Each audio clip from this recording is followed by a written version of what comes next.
Let me straight away go to Professor Bhagat. Professor Bhagat, do you think that elections are, taking a better of a security issue in Mizoram? Yes, unfortunately, yes. This is what I have also told you in one of the previous discussion that somewhere the identity politics seems to have taken over, and this identity politics is a very big. It plays a big role in the electoral politics subsequently, and Mizoram going to polls most likely by the end of this year, though it has not been declared yet by the election commission, the dates. But Chief Minister is hoping, Joram Thanga is hoping that through this identity politics of talking about a larger Mizo confederation and a greater Mizoram, uh, perhaps it will fetch him um, once again a majority vote so that he can continue for the second term, next term as well. But unfortunately, in this process of identity politics and also the electoral politics, uh, the entire security issue and national security has been taken a back seat. And that is the most unfortunate matter that is being witnessed now. Okay. Brijesh, tell me, is it because of the fact that the ethnic stock is same and, the chief minister feels that, this decision can be taken a little later in the day, elections are around the corner. It's like, often certain decisions are deferred when elections are around the corner through the India. So Mizoram is also reflecting that reality. Well, yes, Mizoram is also reflecting that reality because, Kartikeya, though I have always of been opinion that, that a humanitarian approach has to be taken when it comes to refugee because nobody willingly and out of his own volition would want to leave his own motherland. But the fact is that, that the other country has also has to take its own security risks and analyze it and then act according to it. So the biometrics is one issue which could have easily been done by the government, but I think I agree with Professor Oinam Bhagat that since elections are around the corner and these already, Zoram Thanga has acquired this image of, as a champion for Kukizo and Mizo's people as far as this 5-month conflict which has been going on between the Kukis and the Meiteis. So I think he's just, living up to that reputation to ensure that, it yields electoral dividends for him. In 2018, interestingly, an intra-ethnic issue came to the forefront stridently for the first time just before the election. And the widespread protests were held over inclusion in the electoral rolls of some of the Brus who were originally from Mizoram and settled in Tripura since 90s. Brus are not regarded as ethnic Mizos. So, it's not just limited to Kukizo thing, but the larger issue here is that how politics and how Manipur is having an impact on the electoral scenario of Mizoram. Now, let me get in Suhas Chakma. Suhasji, how do you see this development in which now the letter has gone to the Home Minister saying the fencing should take place, the biometrics is not happening. One party is calling them illegal immigrants, the other party refuses the word refugee, and both of them connotes two different things.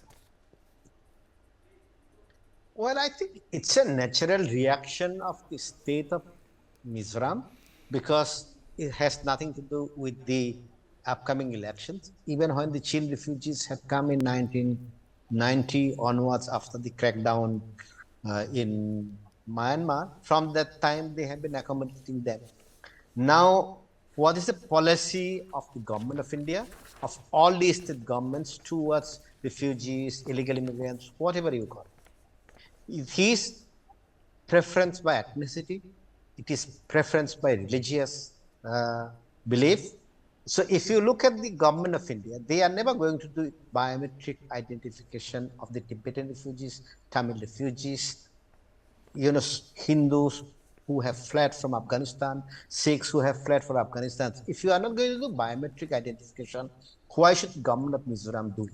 Now, once again, if you look at Mizoram, then they will say that the Brus do not belong to us. So once again, the issue of othering takes place. So that's what I was saying from the beginning.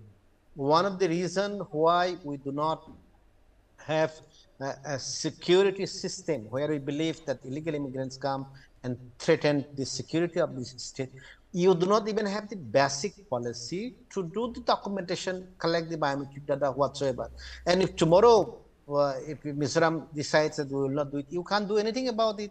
At the end of the day, you have to leave it to the state authorities because law and order is a state subject. So where is the policy of the central government? The policy of the central government is the, jo bhi aata hai, it's always an ad hoc approach. And I am sure if there were, Manipuris who are coming, if they were living in Bangladesh, if Manipur was, sharing borders with Bangladesh, they would welcome them. So in this country, everybody welcomes his or our own community, and Mizoram is not an exception. And what we lack in the entire country is even a policy on naturalization, immigration, refugees. There is nothing. And the saddest part is, in 1947, we saw the largest movement of human beings. And from then on, we had the Tibetan refugees, we had the Indians being thrown out from Myanmar in 1962, Indians being thrown out from Uganda, Tamil refugees, then the tribal refugees from Bangladesh, Burma, all the time refugees are coming in. And after 75 years, you do not even know how to deal with the refugees. So it's a reflection of the policy, and it's basically telling the center that, get your acts together. And if center forces, then Mizoram will file an application in the Supreme Court saying, why are you not doing it for the others? Other refugees. Very, a very pointed answer. Mr. Hauke, do you feel that somehow this Manipur issue has spilled over to Mizoram? Your opening comments. Do you feel that this is having a cascading effect, which is impinging also on the assembly elections? Because there are 4 assembly elections, Dr. Hauke. You have elections in Madhya Pradesh, you have elections in Mizoram, you have elections in Rajasthan, you have elections in Chhattisgarh. So do you think that's going to impinge on them in this way? After 5 years of rule in Mizoram, it is widely reported that the MNF has a kind of poor performance indicator. However, the last 2 years, the influx of refugees from Myanmar, the Manipur issue has become a kind of rescue for the MNF, to my opinion, because the MNFs have been rekindling ties, taking this situation into account, and trying to help all these refugees through the relationship of ethnic ties, and they become the savior of the so-called Jonatha or the Chinkoki Mizo people, whether it may be in Bangladesh, it may be in Myanmar or Manipur. They become the savior, and this party has become the savior of those desperate, Kuki Chin Mizo groups in this region. So it's a kind of a boon to the MNF, despite their poor performance in the last, 5 years. And regarding this biometric, I have issues. Of course, this is also shared by the Office of the United Nations High Commission for Human Rights. They have shared this concern that biometrics may lead to abuses, violation of human rights, and especially in a government where there is no sympathy, or a government which is not sympathetic to minorities. This biometric data, they can become a weapons in the hands of this kind of government. So these are the concerns raised by United Nations and many other academicians. And of course, the issue has been ethnicized. If you compare Mizoram, Manipur, and Nagaland, there are recent reports that many Nagas from the other side of the border, from Myanmar, has migrated or has sought refuge in Nagaland. But this has not been politicized, because on both sides of the border there are Nagas, whether they are they are Myanmaris or Indian. Their ethnic identity is Naga. So So this has not Dr. become an Hauke, issue. so in a way, if I say, if you have Nagas, they talk about Greater Nagaland, you have a common ethnic stock, you have people talking about Greater Mizoram. There is no political mobilization, but the people have written articles. You have people who are not politically influential, but they openly talk about it. Isn't it bound to create anxiety? And I'm saying quote unquote, indigenous communities. I think regarding this, the Kuki, Chin people in Manipur, they have participated in the MNF movement in terms of, in terms of different contributions to this movement, and they are not very much, into having a movement of course, there are different views regarding this, but to my opinion, there is no strong urge in the in the past decades about Greater Mizoram. But I think in the last few years, it came to light because the kind of discriminative policies that the Manipur government has been, doing on minorities. I think with improvement in terms of, in terms of welfare institution and others, this kind of gaps can be bridged, but it is dependent upon the government of Manipur to look into these issues. Unless the kind of divide that we have now in terms of institutions, in terms of development indicators, are addressed. I think the Kukichin, Jomi, Mar communities in Manipur will still they will be further driven into the concept of Joe, community, and this would create a lot of problem to the state of Manipur. So we should positively see these developments and addressing these issues politically as well as on different parameters is much needed, and we should think in terms of these rather than looking this as a problem that could that could divide the whole northeastern region into further smaller states.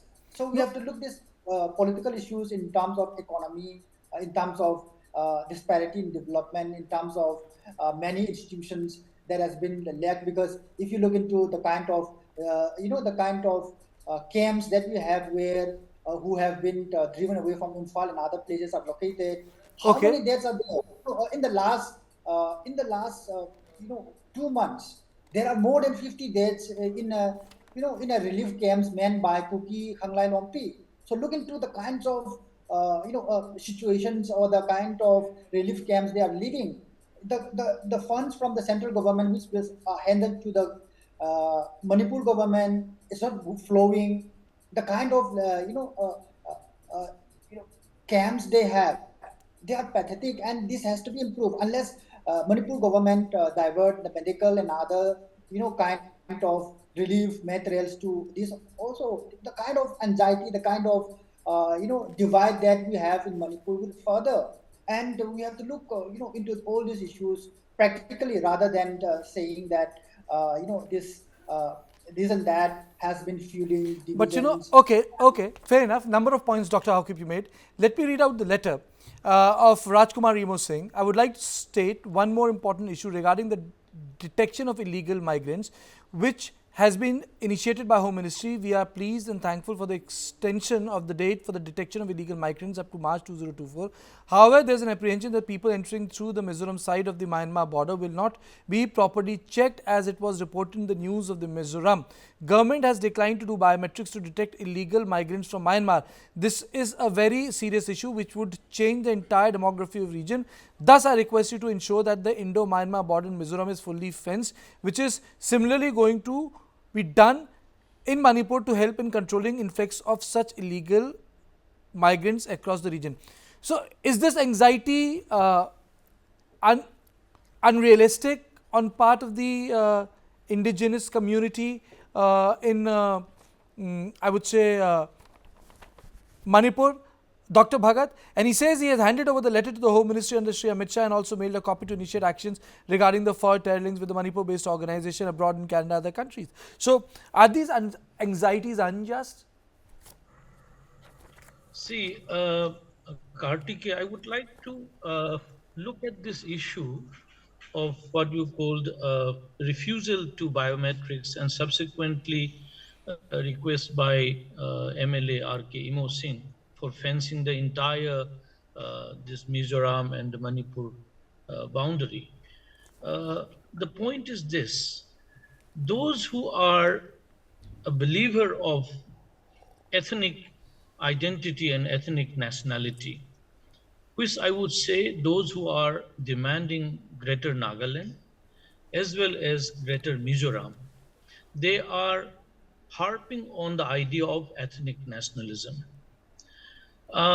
So for them, increase in the population, whether it is a Kuki Jo population, Mizo population, or in the Naga population, is going to serve the purpose of electoral politics, because this increase in the number subsequently will also expand over the territory, because once you are crowded in one place, you would like to subsequently spread out.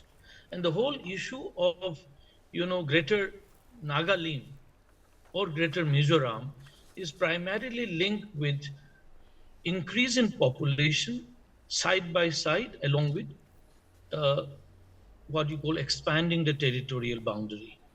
So you have to see this very closely. So once you put a biometrics or put a full stop into the migration, illegal migration, that is not going to serve the purpose of what you call ethnic identity politics. The fear largely comes with the Meiteis, uh, primarily because if you look at the composition of Manipur and its politics, the body politics, is that it is a plural uh, state, a plural society. There are several ethnic communities, as many as 33, 34 communities of ethnic differences, and they coexist.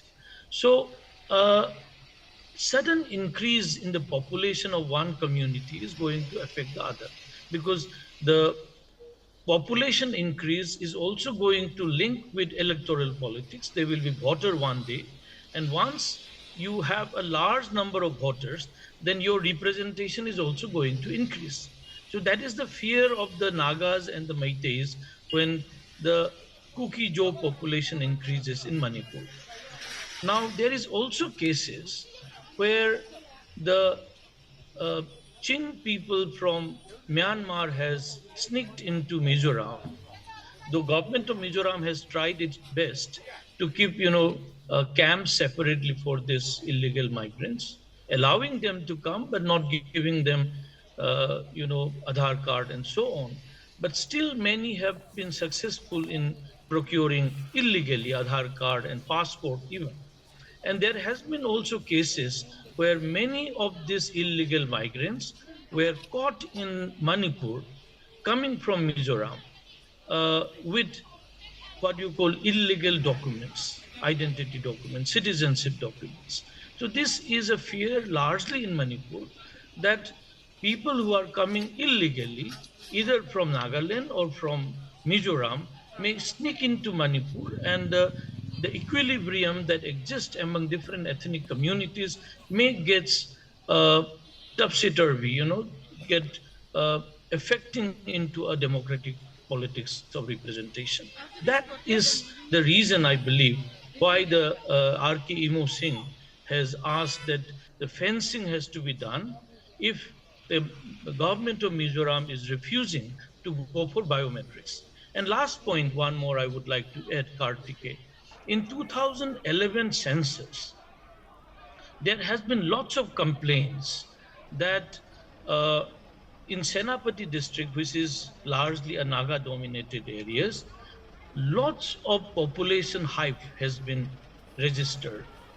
And those who have gone to the field, I am told, were not allowed even to meet the people per se. But whatever the village chief says, these officials have to note it down, how many people in this village. So whatever the headman says, they have to note it down without themselves going to the villages.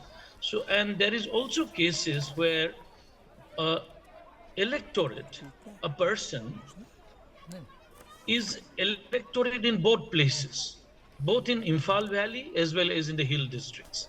And there is no mechanism to check these double voters that each of these electorates are uh, trying to manipulate and enjoy. They will vote both in the hills as well in the valley. And there are several cases of this that has been found out.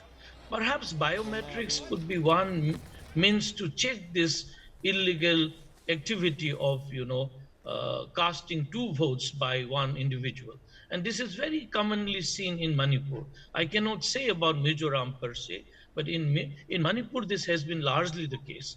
Those Nagas and Kukis who have their houses in the hills and also in the valley, they uh, have two electoral, what you call identity. Uh, so that needs to be really checked out. So the issue of biometrics Kartikeya has both the plus and the negative plus point as well as the negative points. But we have to see that how many of the illegal activities that is going on must be checked. Because once you are hyping up the number of population against the actual number, then next step is the demand by these communities for delimitation. So when you have, say, for instance, only 15 lakhs voter, so but in the paper it is 20 lakhs, then the excess of 5 lakhs will result in the question of delimitations. And those who are manipulating are going to be the beneficiary. So this is also one fear that certain sections of the communities in Manipur are uh, uh, preferring the biometrics to be brought in. Mr. Chakma, there are 60,000 refugees there, and though they are in the camps, the further profiling is not taking place. And the word which have been reported in newspaper is the biometric and biographic profiling of our brethren from Myanmar and Bangladesh is the first step of the process of deportation as their country has not stabilized.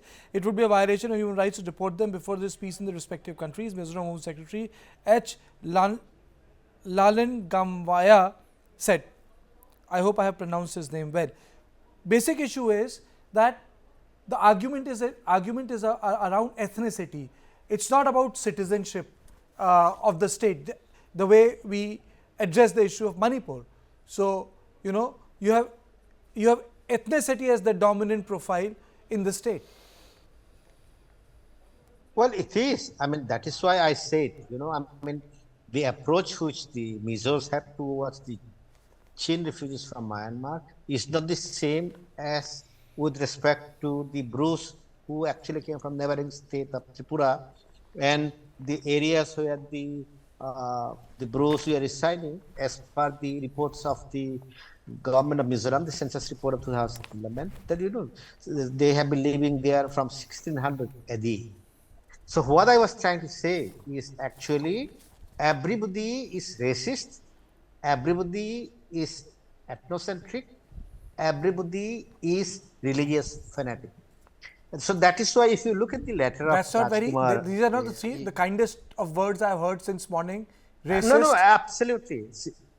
No, we in the Northeast, we do not accept. When we come out of the country, the region, when we come to mainland India, we always say Northeast, Northeast, but we always forget the other side that we are, including us, there is no community. I mean, equally can be racist, and we are. So I'm just being, frank on that. So that is what, if you look at the reaction of the Home Minister of, the Chief Minister of Mizoram government is ethnocentric because they prefer their own community. And if you look at the letter of Rajkumar Imo Singh, it's exactly the same.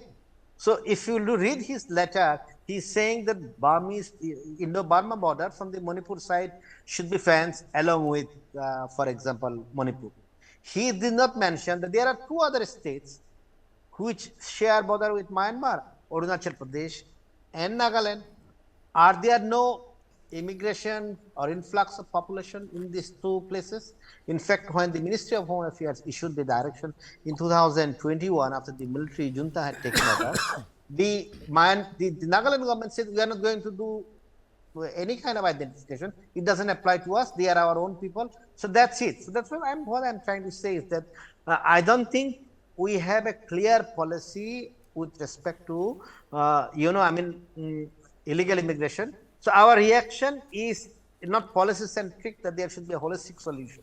So if today make us feel that there should not be any kind of influx, it can change the vote bank politics, which is absolutely correct. So they will only focus on the community which they are having fight with. So it's the same for the Chakmas who face the same problem in, for example, Arunachal Pradesh, Mizoram, elsewhere. So Northeast at the end of the day is the land which has this kind of ethnic preferences.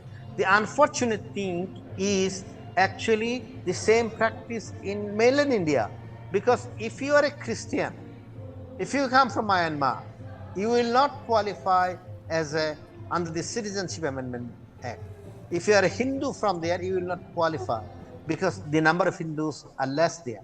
But look at the same situation. If you are from Afghanistan, if you are from Pakistan and Bangladesh, which are Muslim dominated countries, you are welcome.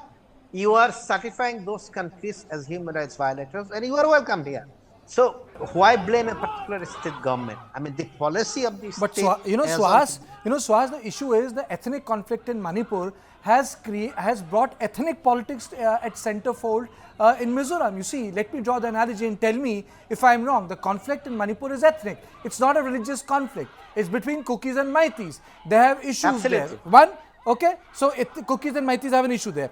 But if you look at what Mizoram has done after 1986, when under the leadership of Rajiv Gandhi, Lal Denga Accord was signed, it was peaceful. The second election took place in 1989. And what were the issues? The issues were development or the lack of development, alleged corruption of those in power, and of course the issue of Mizoram Liquor Prohibition Act 2019, which has the support of church in Mizoram. But today, after 1986, instead of development and other things, the community issue has become center to the Mizoram politics. So Manipur ethnic conflict has had a direct, it's obviously the question is to you, Mr. Chakma, is having a direct bearing and is getting accentuated right before the assembly elections. No, it is not of today. It has always been there. The Chakmas in Mizoram, who are one of the largest minority groups, have always been targeted because they share the border with Bangladesh. So if you look at the history of Manipur, in 1986, it became a separate state. In 1995, they launched the identification of the voters who are eligible or eligible voters, and thousands of Chakmas were. No, but the Bruce had a problem. The history says No, for the first time the Bruce had a problem. No, the Bruce had to leave, then Chakmas, because I myself was the complainant before the National Human Rights Commission, NHRC stayed the proceedings and etc. etc. So what I'm saying is this ethnocentrism in the Northeast is part of the, politics as much as religion is part of the, or caste-based politics is part of it in mainstream India. So in the Northeast, the ethnicity plays along with religion, and in mainland India also, religion and caste, etc. play the primary role.